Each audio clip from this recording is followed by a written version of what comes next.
Where did it come from? Let's follow this transport plane and find out. This is the desert of western Nevada, already well known for its nuclear tests by the Atomic Energy Commission here at Yucca Flats. Adjoining this AEC test site is an active aerial gunnery range. Early in 1955, by presidential order, 60 square miles of this prohibited area were set aside for a special purpose. There's a narrow air corridor to reach this spot on the map. Air charts order closed to all personnel and aircraft except on orders from the Chief of Staff, U.S. Air Force. The name of this isolated spot in Nevada is Watertown, and its very isolation is of the greatest importance.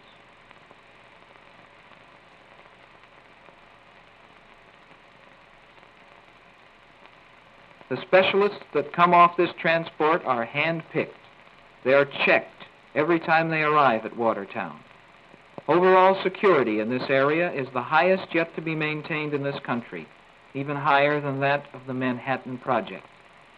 Selection of Watertown was dictated by several unique considerations. The area is isolated from prying eyes by the AEC range, with lethal reminders of past atomic explosions. AEC guards maintain regular patrols. Supplies destined for Watertown channel into the area through regular AEC routes. Watertown radio and teletype communications, the Angel is referred to as an article. Her pilots are called drivers. The geographical spot of Groom Lake is called home plate.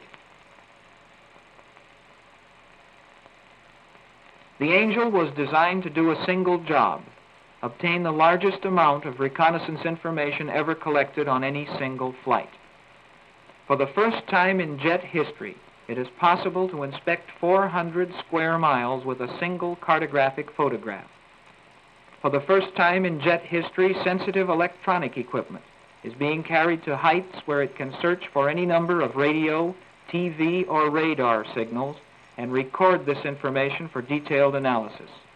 There are already 12 alternate equipment loads for the U-2. Development of the Angel and the information gathering equipment that it carries is the result of the most experienced judgment applied at every critical point. A select group of capable, dedicated men in industry and government, working with trust and cooperation, completed this specific project at the utmost speed. The idea for the Angel itself was born when Lockheed started a design study on the maximum altitude possible from a jet airframe for reconnaissance purposes. The Angel, then called the CL-282, took sufficient form to be presented as a proposal. Members of the Killian Committee, a portion of the scientific advisory group, defined the technical feasibility and urgency of the program. The optical and photographic concepts were envisioned by Dr. James Baker and Dr. Edwin H. Land. The original CL-282 proposal was then modified to produce even more spectacular results. On December 9, 1954, the go-ahead was given, and Lockheed's chief engineer, Kelly Johnson, called together his tiny 26-man Special Projects Engineering Group. Here were the problems they faced: to design, build an airplane, and fly it in 8 months. An airplane that would cruise well above 70,000 feet. One that would travel almost as far as a B-52 and remain in the air for 10 hours. A plane that would be completely reliable, with forced landings out of the question. A plane that would be the world's most stable aircraft for high-altitude photography. A plane that would be flexible in concept, to carry at least 12 different equipment loads and have no one penalize the others in weight. A plane that would weigh only 1 1/2 times the weight of the power plant. Weight was the critical factor in the whole project. Designers said they would trade their collective grandmothers for 10 pounds of empty weight. Pounds, in fact, were called grandmothers. But weight could not be saved at the expense of reliability, a real engineering challenge, met with proven know-how and a basic design so simple that it was almost revolutionary. The Angel is simplicity itself. All control surfaces are cable-operated. The tail section of the fuselage attaches with only 3 bolts. The inside of the 80-foot wing is just 4 big fuel tanks. The interior of the fuselage is plain and uncluttered. The cockpit canopy, stressed to handle a pressure differential of 5 pounds per square inch, is operated by hand. The pant leg engine intake ducts presented a problem. At altitude, near-perfect ram air distribution was needed to keep the engine running. The final intake on the Angel gives as good pressure distribution as would be found in a power plant wind tunnel. A unique gust relieving feature was designed into the wing of the Angel to reduce tail loads and wing bending in turbulence. The flaps tilt 4 degrees upward, and the ailerons tilt 10 degrees to completely change the airfoil characteristics. During development of the Angel, Kelly Johnson met with each member of the Special Projects Group at 7 every morning. Any problems occurring on the previous day were discussed and corrective decisions were made immediately. Subcontracting was virtually impossible. 87% of the prototype Angel was fabricated in one building in Burbank. Components were run through the company's big presses at night and on Sundays, then hidden from day shift workers.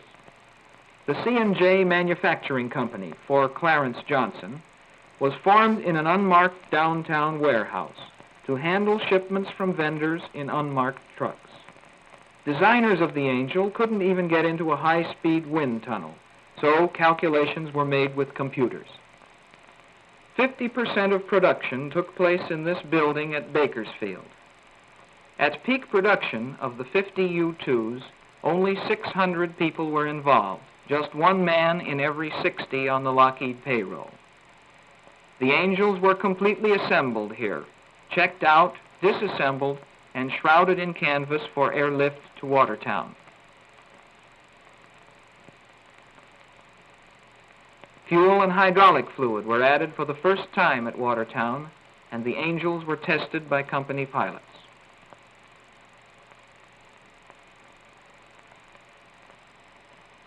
Because of its long, thin wings, the Angel has been referred to as a jet glider. It has the world's most efficient lift-drag ratio for powered aircraft, 25.6 to 1. That's better than many competition sailplanes.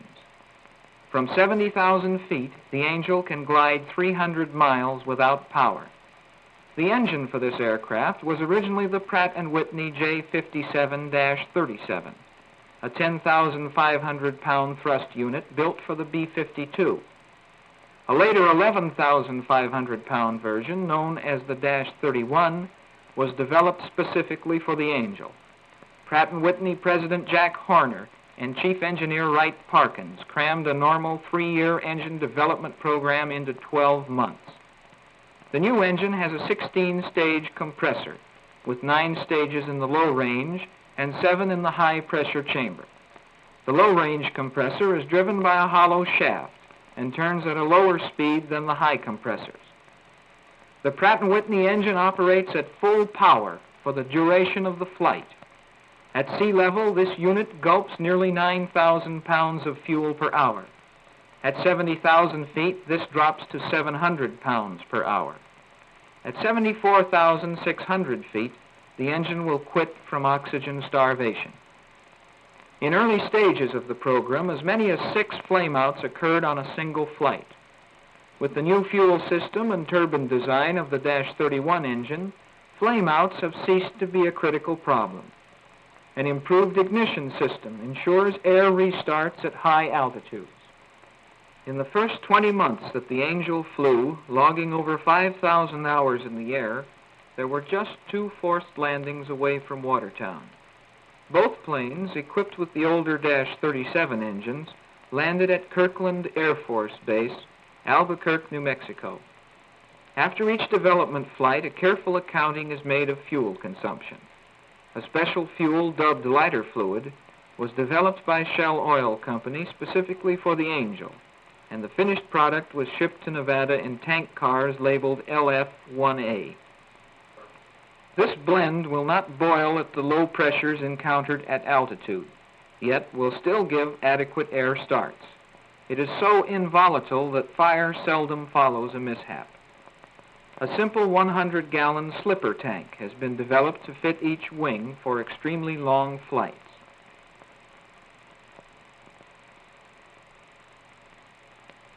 These pressurized tanks contain enough fuel to carry the Angel to cruising altitude, where they have no significant effect on speed or range. Even after the addition of an external drag chute, 3 times the normal oxygen supply, improved braking, and an autopilot, the final all-up weight was within 10 pounds of the original proposal.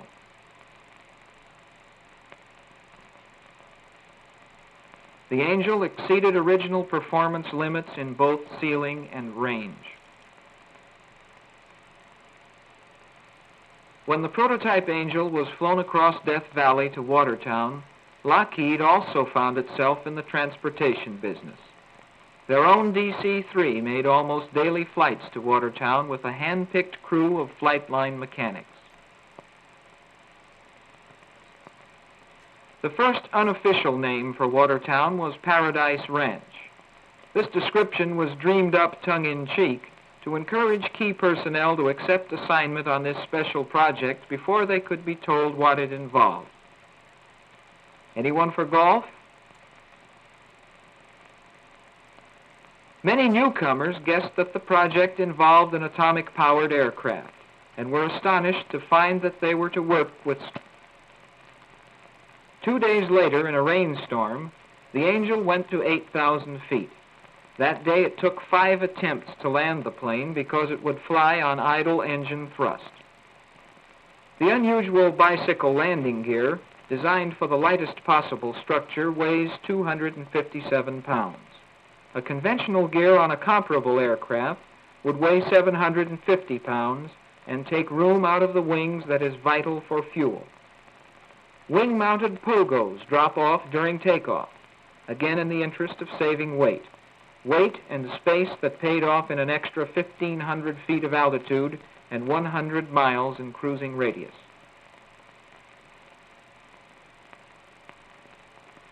As the operation at Watertown grew in scope, more transportation was required. A daily military air transport shuttle system was begun with C-54s from Burbank. In bad weather, one of these transports crashed into Charleston Peak, a few miles north of Las Vegas. 14 members of the Watertown project were aboard.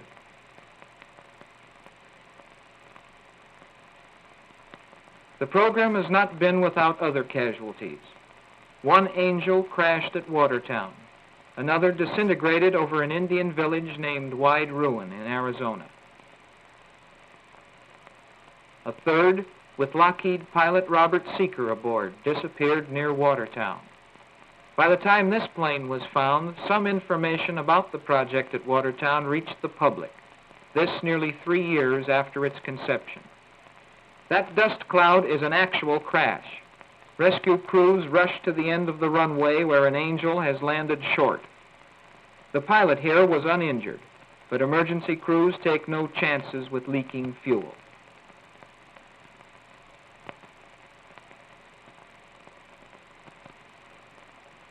Salvage operations mean that this fallen Angel will soon fly again to rejoin its sister ships already in the air.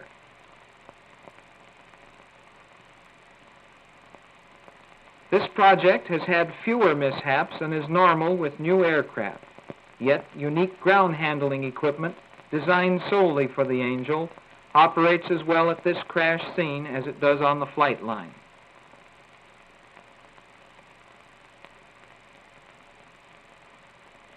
Not all the difficulties at Watertown have come from the Angel herself. Extremes in weather, wind, sand and heat, snow, cloudburst,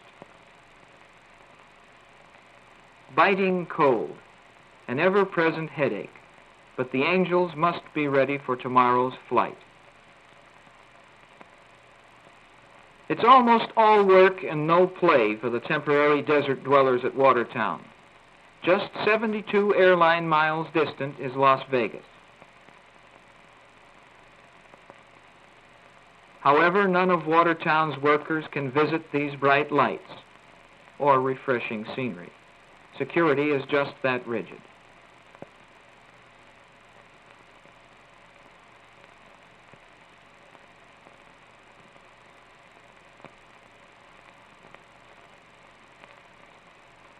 Meanwhile, back at the ranch, volleyball, pool, a 16mm movie, and a tiny converted mess hall are just about the only diversions. Those who remain over a weekend may explore long deserted gold mines.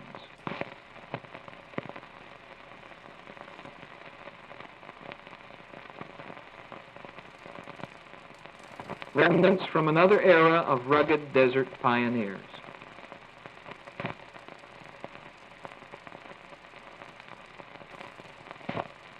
Here, as seen by few men, is what the world looks like from 70,000 feet. These scenes were photographed over Arizona by Ray Gowdy, one of the 5 Lockheed test pilots who have handled all development and production testing of the Angel.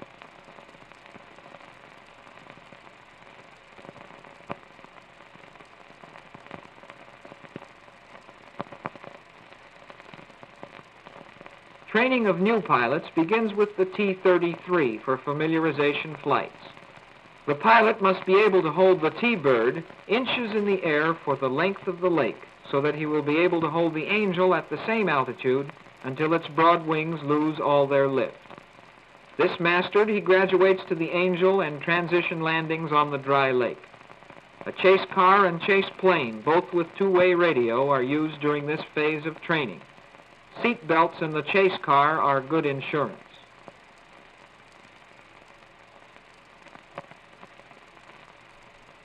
The new Angel pilot makes at least 3 landings with the pogos installed. She's a little easier to handle that way. Takeoffs are smooth from Groom Lake.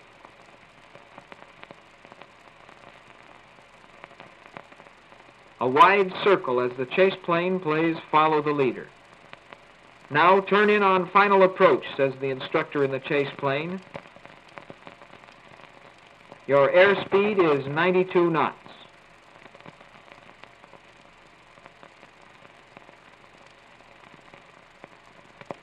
The chase car pulls into line and picks up speed.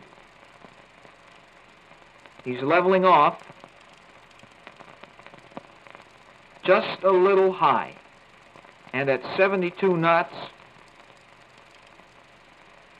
here comes the stall. The best way to land the Angel is in a full stall, just like the old-fashioned airplanes with tail wheels. The broad, dry lake at Watertown makes an ideal location for this type of transition training.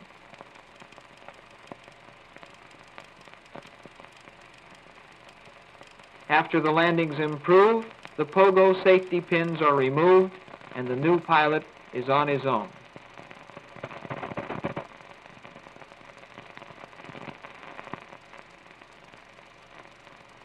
Sometimes the drivers taxi right up to the hangar doors.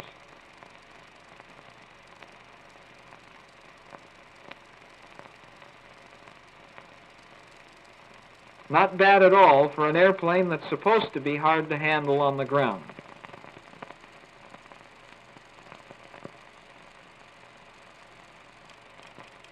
After a number of day flights, the new Angel pilots are ready for night transition and long cross-country flights.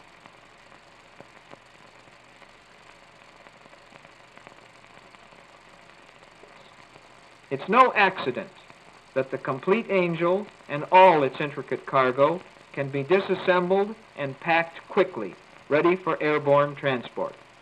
Everything about the Angel can go aboard a cargo plane. Cameras in their dog houses, engines,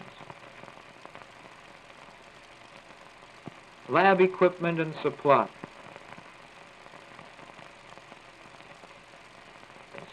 ground support equipment, and of course the Angel, the result of foresight and planning, engineering, precise and rapid manufacture. That's it, what it is and what it can do. A vital chapter in modern American achievement. From the desert wastelands of Watertown, it's but a matter of hours to anywhere in the world where reconnaissance might be desired. The most important airplane, the most important cargo in the air today is in this single package, the Inquisitive Angel.